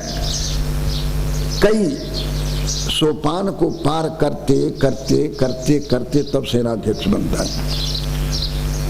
पर हमारे इतिहास में एक जन्म सिद्ध सेनापति हुए हैं, जिनका जन्म ही हुआ था सेनाध्यक्ष बनने के लिए। तारक नाम का एक असुर था। उस तारक असुर को कोई भी देवता परास्त नहीं कर रहे थे, कुछ बना नहीं। बड़ा आंदोलन हुआ और इधर सती के अपने पिता के हवन कुंड में दाह कर देने के कारण से आत्मदाह कर दिया था। तो भगवान शंकर कैलाश में अकेले रहते थे, बस ध्यान में निमग्न रहते थे। देवताओं ने एक आंदोलन छेड़ा, शंभु शुक्र शंभूत सुत यही जीते हैं रणसोई। तारकासुर को वही जीत सकता है शंकर के शुक्र से उत्पन्न बालक, और शंकर के शुक्र से वो तो देवाधिदेव हैं, उनका विवाह कैसे कोई करा सकता है। ऐसे दक्ष की कन्या सती को वर्ण तो कर लिया था, किंतु विवाह पद्धति जो लौकिक विवाह है उस विवाह पद्धति से नहीं हुआ था। आज भगवान शंकर के विवाह के लिए सभी देवता सचेष्ट हो गए। सबसे पहले तो जिस कन्या के साथ शिव जी का विवाह होगा ना, वह कन्या उत्तरांचल की बेटी थी। ऋषिकेश, बद्री नारायण, केदारनाथ जहाँ है ना, उसी प्रदेश का जो राजा था, उस राजा की एक बेटी थी जिसका नाम था, पर्वत की कन्या होने के कारण उसको पार्वती भी कहते थे, उमा भी नाम था। जब उमा का जन्म हुआ तो एक बार देवर्षि नारद घूमते घूमते हिमाचल के घर पहुंच गए, तो अपनी बेटी की हस्तरेखा देखने के लिए हिमाचल ने कहा, इसके भाग्य का वर्णन कीजिए। भाग्य रेखा बहुत अच्छा है, माता पिता का बड़ा नाम रोशन करेगी ये कन्या। सब कुछ अच्छाई बतला दी। उसके बाद देवर्षि नारद ने कहा कि अब कुछ अवगुण भी इसमें है, सुन लो। कहो कुछ अवगुण दुचारी। इसका विवाह जिस वर के साथ होगा वह सदा नंगा रहेगा, योगी जटिल, और कभी हजामत कराएगा नहीं, योगी जटिल अकाम, और उसके मन में कोई इच्छा ही नहीं रही। नगन भयंकर भेष, और रात्रि में यदि अचानक कोई देख ले तो मर ही जाएगा। इसका इतना भयानक रूप। सारे शरीर में श्मशान की भस्म पोते रखता है, सर्प उसके गले में लिपटे रहते हैं, उसको देख करके मरना जरूरी है। इसलिए ऐसा योगी जटिल अकाम मन नगन भयंकर भेष, अस स्वामी यही कह मिलहि परिहस्त असरेख। तुम्हारी बेटी के हाथ में रेखा पड़ी हुई है, वो रेखा बतला रही है कि ऐसा वर होगा। बस क्या कहना था। उस उमा के पार्वती के माता पिता रो पड़े, एक ही एकलौती बेटी है और इसका वर ऐसा होगा। देवर्षि नारद ने कहा इसका कुछ परिष्कार हो सकता है। ये ज्योतिषी लोग जो होते हैं ना, यजमान कहीं भड़क न जाए इसलिए कुछ न कुछ उपाय बतलाएंगे। और उपाय क्या कहा कि जो लक्षण हमने इसके वर के शरीर में बतलाया है, ये सारे लक्षण शंकर जी में घटते हैं। ये तप करे और शायद शंकर जी से स्वीकार करें, तब तो कुमारी तुम्हारी भावे मेट सके त्रिपुरारी। यदि तुम्हारी बेटी तप कर सके तो इसकी भावी रेखा को भी शंकर जी मेट सकते हैं। बस क्या कहना था। अच्छा महाराज, अब अल्प वयस्क है, उमा अल्प वयस्क है, उसे तप करने के लिए भेज दिया है। कुमार संभव जो कालिदास जी का बनाया हुआ संस्कृत भाषा में नाटक है ना, उस कुमार संभव में तो शंकर जी स्वयं ब्रह्मचारी का वेश बना करके पार्वती के तप की परीक्षा लेने के लिए गए। उन्होंने स्वयं परीक्षा ली और परीक्षा में पार्वती पास हो गई है। सप्तऋषियों को भी भेजा है और सप्तऋषियों ने परीक्षा ली। जब पार्वती को तप में बैठे हुए देखा तो मन ही मन सप्तऋषियों ने प्रणाम किया, धन्य है देवी, इतने अल्प वय में इतना कठोर तप कर रही है हिमालय में, किंतु परीक्षा लेने, इंटरव्यू लेना है। सप्तऋषियों ने पूछा कि आखिर तू तप काहे के लिए करती है, तुम्हारे तप का उद्देश्य क्या है? पार्वती जी ने कहा, महाराज आप हमारी बात सुन करके हंसोगे, इसलिए मैं तप का उद्देश्य प्रयोजन नहीं कहूंगा, बतलाओ तो सही। पार्वती ने कहा, मैं चाहती हूं कि जन्म जन्म हमारे पति शंकर ही हो, ऐसा मैं चाहता। सुनते के साथ इतने जोर से सप्तऋषि हंसे, ठहाके मार करके हंसे और कहा कि किसने तुमको सलाह दी है तप करने के लिए, शंकर जी को पति रूप से प्राप्त कर? कहीं देवर्षि नारद तो नहीं मिल गए? नारद का पैर जिस घर में पड़ता वो घर बसता नहीं है, उजड़ ही जाता है। हो न हो देवर्षि नारद ने ऐसा ही शिक्षा दी होगी। बहुत कहा। जब देवर्षि नारद की निंदा की तो पार्वती ने कहा, महात्मा जल्दी आप हमारे आंख से अलग हो जाओ, गुरु की निंदा हमारे सामने कर रहे हो। नारद सिख जो सुनहि नर नारी, अवश्य भवंतर हो ही भिखारी, मन कपटी तन सज्जन चीन्हा। मन तो कपट से भरा हुआ है और ऊपर से साधु का वेश बनाए हुए घूम रहे हैं, हाथ में तमूरा लिए हुए घूमते हैं। तुमने बहुत गलती की है।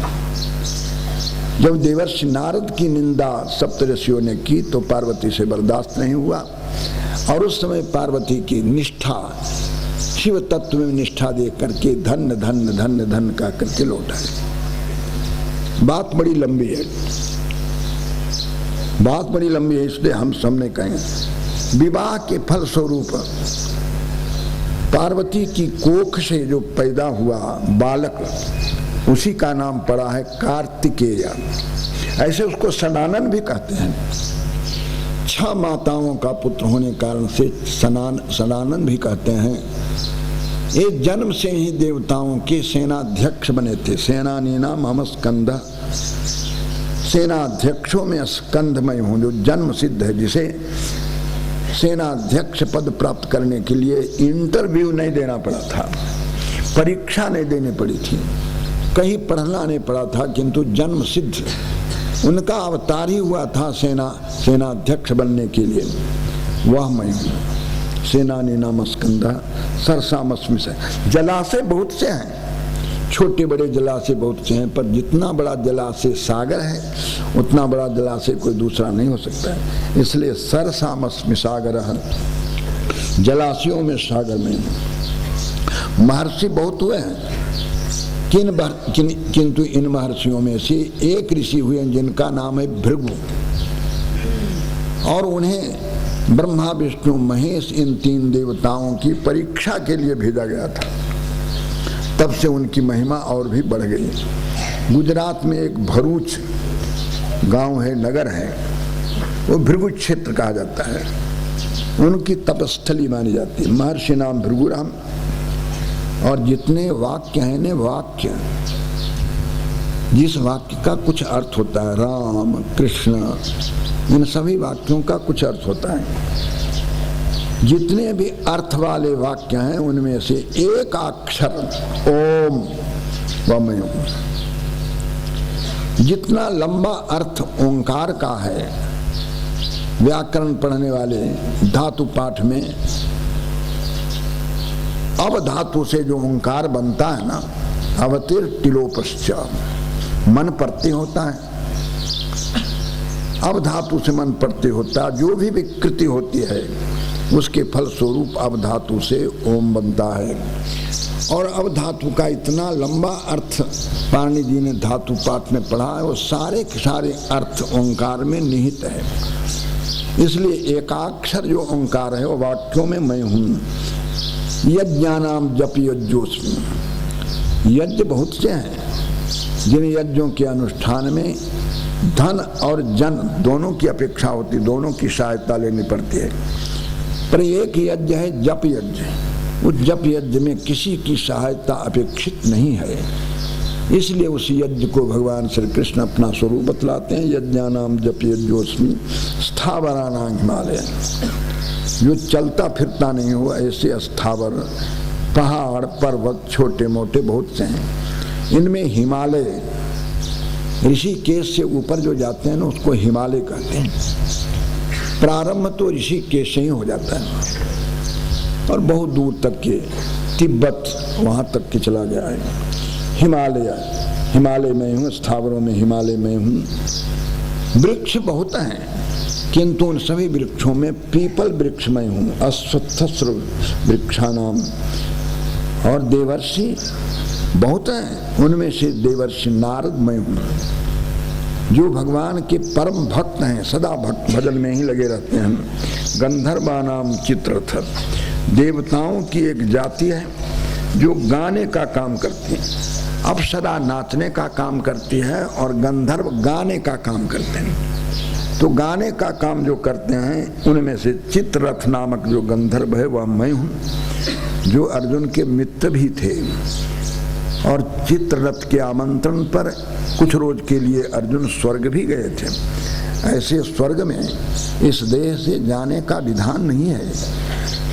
इस शरीर को छोड़ करके स्वर्ग में जाता है और वहाँ अलग से शरीर उसको मिलता है। किंतु चित्ररथ के आमंत्रण पर, चित्ररथ गंधर्व के आमंत्रण पर अर्जुन इसी शरीर से गए थे। सिद्ध बहुत हैं किंतु उन सिद्धों में एक कपिल मुनि हुए हैं, वह कपिल मई, सिद्धा नाम कपिलो मुनि। उच्च सर्वा नाम का एक घोड़ा था। जब अमृत प्राप्ति के लिए समुद्र का मंथन देवता दानव कर रहे थे ना, तो उनमें से 14 रत्न निकले थे। उन 14 रत्नों में से एक घोड़ा भी निकला था, जो घोड़े का नाम, जिस घोड़े का नाम था उच्चे सर्वसम अश्वानाम अमृतोद्भवम माम विद्धि। अमृत मंथन के लिए, अमृत प्राप्ति के उद्देश्य से समुद्र मंथन किया गया और उसी क्रम में उच्चेश्वरा नामक घोड़ा प्रकट हुआ। वह घोड़ा मैं ही हूँ। हाथियों में ऐरावत मैं हूँ, इरावत के पुत्र होने कारण से उसको ऐरावत कहते हैं। और मनुष्यों में जो राजा है वह मैं हूँ। अब तो कोई राजा रहा नहीं, और जब थे तब भी उनमें विकृति आ चुकी थी बहुत सी राजाओं में, इसलिए उनका राजत्व भी समाप्त हो गया। मनुष्यों में धर्मात्मा हुआ करता था राजा, नरानाम च नराधिपम, मनुष्यों में नराधिप राजा मैं हूँ। शस्त्र बहुत हैं किंतु उन शस्त्रों में वज्र जो इंद्र के हाथ में रहता है वह वज्र में हूँ। आयुधानाम अहम वज्रम, दूध देने वाली गाय को धेनु कहते हैं। सभी गाय को धेनु नहीं कहते हैं। बंधिया भी गाय होती है, वयस्कैनी भी गाय होती है। जिसके बछड़े बड़े हो जाएं उसको वयस्कैनी कहते हैं। जो न बच्चा दे न दूध दे उसको बंधिया कहते हैं। और जो सद्य प्रसूत हो ऐसी गाय को धेनु कहते हैं। उन धेनुओं में मैं कामधेनु में हूँ, कामधुक। जब चाहो तब दूध निकाल लो, बच्चा दे या न दे किंतु 12 मास दूध, जीवन भर दूध देता ही रहे, उसको कहते हैं कामधुक। धेनु नाम अस्मि कामधुक। आप सुनकर के हंसेंगे, गाय से तो दूध निकलता है, पर ऋषिकेश कैलाश आश्रम में सांड से भी दूध निकलता है। आपको कभी देखना हो तो आइएगा, दिखलाया जाएगा। कैलाश आश्रम एक ऐसा भाग्यशाली आश्रम है, गाय दूध देती हो ये तो बात ही क्या करना, वहां सांड भी दूध देता है, निकालते नहीं वो बात अलग है। धेनु नाम अस्मि कामधुक प्रजनश्चात्म कंदर्पः। ये प्रजा विस्तार के लिए पति पत्नी के, स्त्री पुरुष के मन में जो काम उत्पन्न होता है उसको कंदर्प कहते हैं। वह कंदर्प भगवान का स्वरूप है, नहीं तो प्रजा तंतु का विच्छेद हो जाए। किंतु भगवान ने एक ऐसा कंदर्प बना रखा है जिससे प्रजा का विस्तार रुकता नहीं है, चलता ही रहता है। प्रजनश्चास्मि कंदर्प सर्पाणाम अस्मि वासुकी।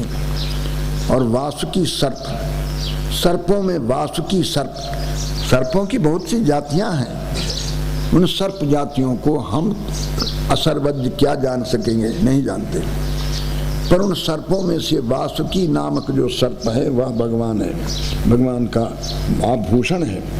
आयुधानाम, आयुधों में वज्र, जो दधीचि की अस्थि से बनाया गया था। एक बार वृत्रासुर को मारने के लिए दधीचि से हड्डी मांगने के लिए देवता लोग गए थे। उत्तर प्रदेश में एक ऐसा स्थान है नैमिषारण्य के पास, दधीचि कुंड है, कभी आप जाइएगा तो वहां दर्शन कीजिएगा। जहां दधीचि ऋषि ने अपनी अस्थि देवताओं को दी थी वह स्थान है। सारे शरीर में नमक और दधी लगा लिया, गाय चाटती गई, रक्त मांस सब चाट गई, केवल हड्डी हड्डी बची। उसी हड्डी को पिनाक, सारंग और वज्र बनाया गया था, उससे वज्र बना है। आयुधानाम महम वज्रम दधीचि अस्थि संभवम, दधीचि की हड्डी से बना हुआ जो वज्र है वह आयुधों में सबसे श्रेष्ठ है। और दूध देने वालों में कामधुक वशिष्ठ के सभी कामनाओं को पूर्ण करने वाले। अनंत चाची नागानाम वरुणो याद सामम, नाग जात, नागों की एक जाति होती है, उनमें से अनंत जिनके अनेकों फन होते हैं, उस अनंत नामक नागमय हूँ। और जलचरों में वरुणमय हूँ, जो जल के देवता वरुण हैं, उन्हें भगवान श्री कृष्ण अपने विभूति, दिव्य विभूति में ग्रहण करते हैं। पितरों में अर्यमा नामक पित्र, ऐसे तो आज भी मर करके पितृलोक लोग पहुंचते हैं, किंतु पितृलोक का शासन उनके हाथ में नहीं सौंपा जाता है। एक अर्यवा नामक पितर हैं जो पितृलोक में सदा शासन करते रहते हैं। पितरों में अर्यमा मैं हूं, और जितने शासन करने वाले हैं उनमें यमराज मैं हूं। यमराज जैसा ईमानदार शासक कोई नहीं मिलेगा।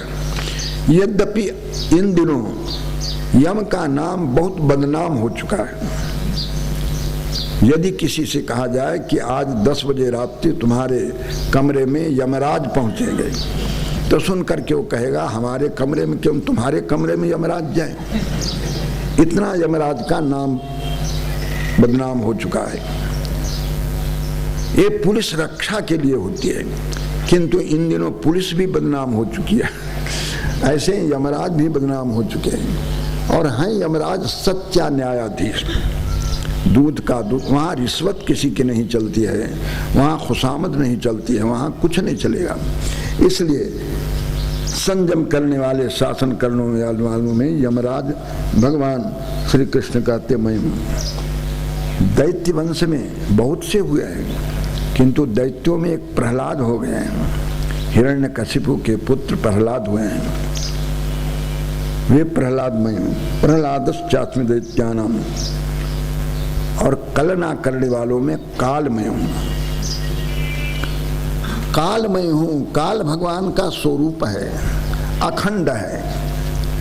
यद्यपि क्षण मुहूर्त आदि भेद से काल का भेद व्यवहार के लिए बन चुका है, उसका उपयोग भी लोग करते हैं, किंतु कलयताम, गणना करने वालों में काल मैं हूँ।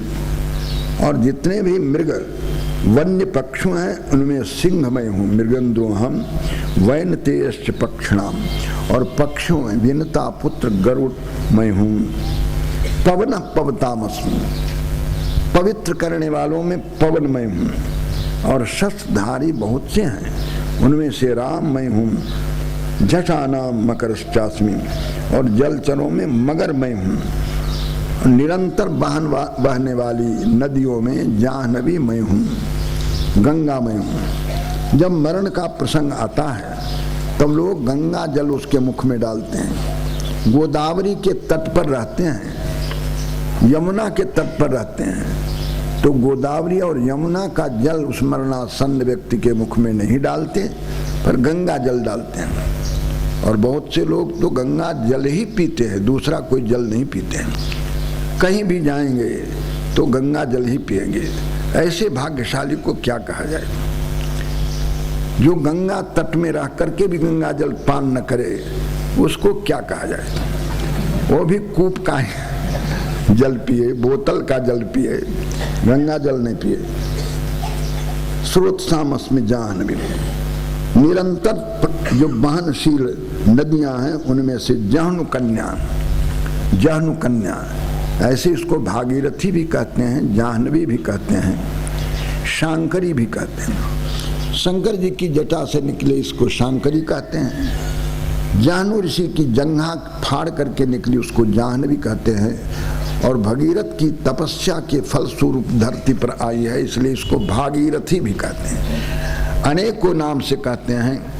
वह भागीरथी जहनु कन्या जाह्नवी गंगा मैं हूँ। सर्गानामादिरंतश्च मध्यम चैवाहम् अर्जुनम।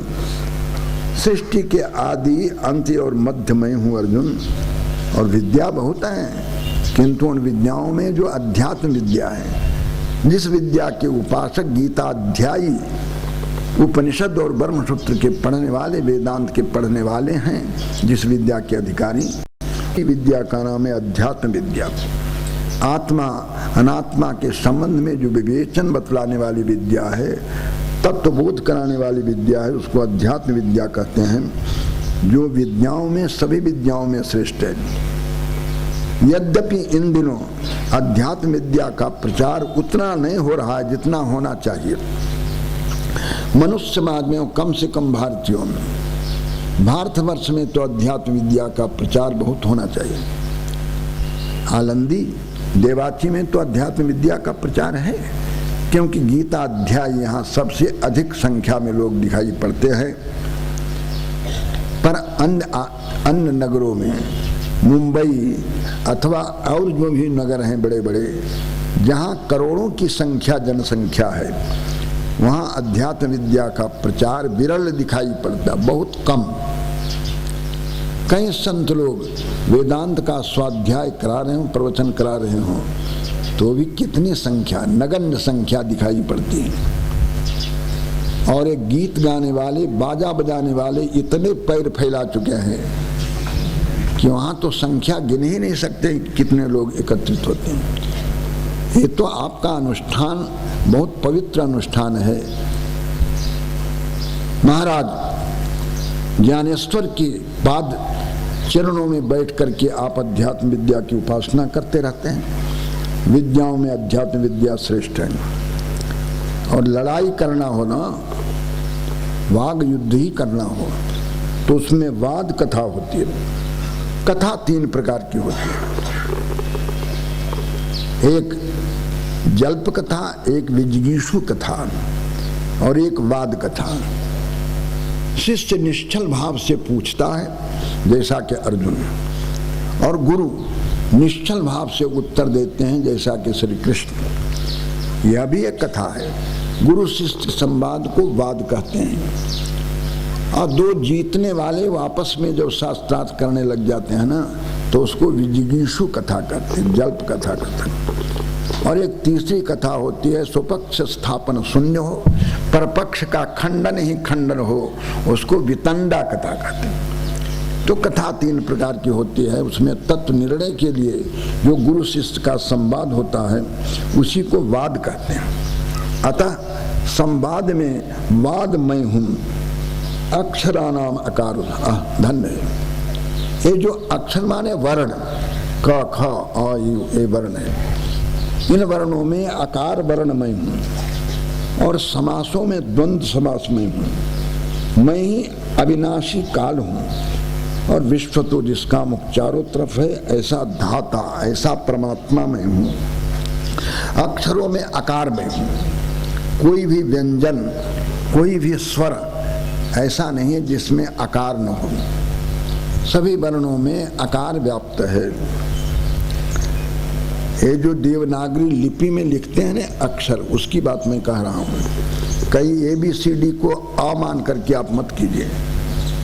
वो तो संतों की भाषा नहीं है, वह तो दुष्टों की भाषा है। मनस्येकम वचस्येकम कर्मण्येकम महात्मनाम, मनस्य अन्यत वचस्य अन्यत कर्मण्य अन्यत दुरात्मा।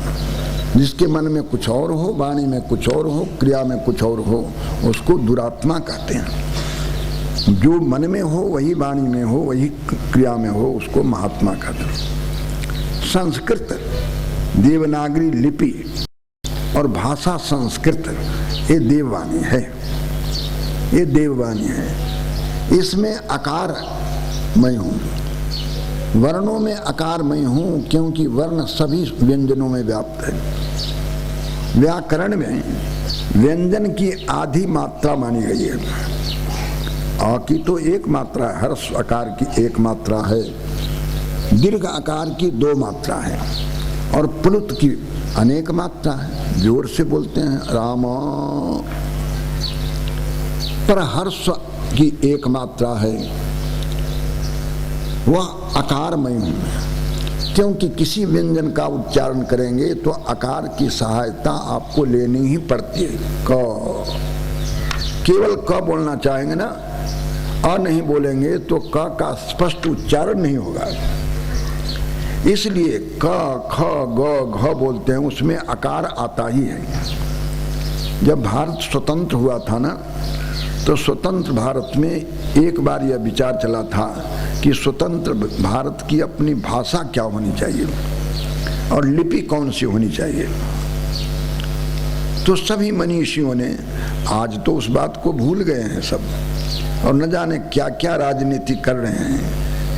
हिंदी राष्ट्रभाषा है, यह प्रस्ताव पारित हो जाने के बाद भी अभी तक के हिंदी अपने राष्ट्रभाषा पद पर बैठ नहीं पाई है, विरोध चल रहा है। डॉक्टर राजेंद्र प्रसाद की अध्यक्षता में एक कमेटी बनाई गई थी यह निर्णय करने के लिए कि स्वतंत्र भारत की कौन सी राष्ट्रभाषा होनी चाहिए। उस समय जितने मनीषी उस सभा में, समिति में उपस्थित हुए, उन सभी ने अपना अपना मत दिया। तो जितने थे उनमें से आधे हिंदी के पक्ष में, अंग्रेजी का वहाँ नाम नहीं था। उस समय सभी लोग कहते थे कि अंग्रेजी तो विदेशी गुलामी भाषा है, उसको तो आज न कल जाना ही चाहिए। आज जितना अंग्रेजी भाषा के प्रति लोगों के मन में मोह आ गया है, इतना मोह पहले नहीं था, आज मोह बढ़ता चला जा रहा है। उस समय निष्पक्ष भाव से निर्णय लेने के लिए कमेटी बनाई गई कि स्वतंत्र भारत की अपनी भाषा क्या होनी चाहिए। उपस्थित लोगों ने, आधे लोगों ने हिंदी के पक्ष में और आधे लोगों ने संस्कृत के पक्ष में मतदान किया, 50-50। डॉक्टर राजेंद्र प्रसाद संस्कृतज्ञ तो थे नहीं, वह हिंदी भाषा के पक्षधर थे। उन्होंने हिंदी के पक्ष में अपना मत दे दिया और हिंदी राष्ट्रभाषा बन गई, जो अभी तक की प्रतिष्ठित नहीं हुई है अपनी कुर्सी के ऊपर। यदि संस्कृत राष्ट्रभाषा बन गई होती तो अब तक के संस्कृत का कितना उत्थान हो गया होता, और विरोध करने वाला कोई नहीं था। संस्कृत राष्ट्रभाषा का विरोधी कोई नहीं था, जबकि हिंदी राष्ट्रभाषा का विरोध अभी भी चल रहा है। ऐसे एक दिन हिंदी राष्ट्रभाषा पद पर आएगी, ये तो निश्चित है। विरोध करने वाले विरोध करते रहेंगे कि हिंदी राष्ट्रभाषा बनेगी। यह संस्कृत एक ऐसी वर्णमाला है जो सभी वर्णों में व्याप्त है। उस समय लिपि में अ, ई, उ जैसे आज लिखते हैं ना, ऐसी लिपि नहीं थी। आकार को ही पीछे की ओर से एक छत्री दे दें तो हर्ष स्वीकार, और आगे की ओर से एक छत्री उड़ा दें तो दीर्घिकार। उसी अ के ऊपर एक लकीर खींच दें तो ए हो गया, 2 लकीर खींच दें तो ऐ हो गया, नीचे ऊपर लकीर खींचे तो ओ हो गया। तो उस आकार में ही ये सब परिकल्पना उन दिनों की गई थी, बात चली नहीं। और स्वरों का भेद लिखने की प्रक्रिया अलग अलग रह गई, पर है। अंग्रेजी में तो वो भी नहीं है, उस दरिद्र भाषा में तो वो भी नहीं है। हर स्वर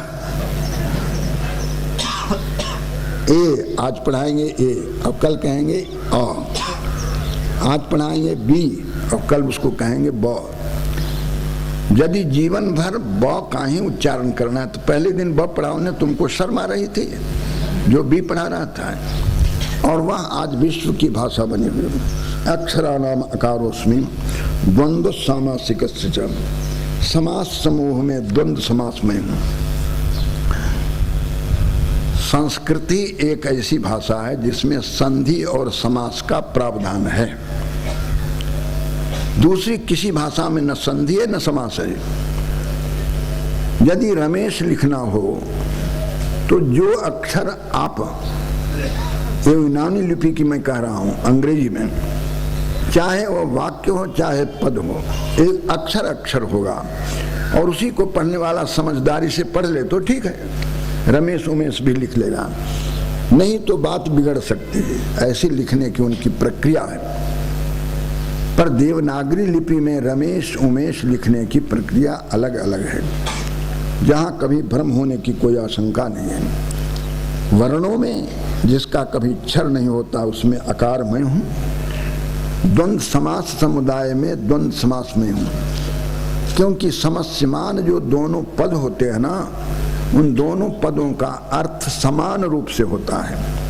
अव्ययी भाव में पूर्व पद की प्रधानता होती है, तत्पुरुष में उत्तर पदार्थ प्रधान होता है, बहुब्रीहि में तो अन्य पदार्थ प्रधान होता है, किंतु द्वंद्व समास में समस्यमान दोनों पदों के अर्थ प्रमुख होते हैं। इसलिए समास समुदाय में द्वंद्व समास में हूं। अविनाशी काल मैं हूं, धाता मैं हूं, कर्म फल का विधान करने वाला मैं हूं, और विश्वतो मुख, चारों ओर से हमारा मुख है।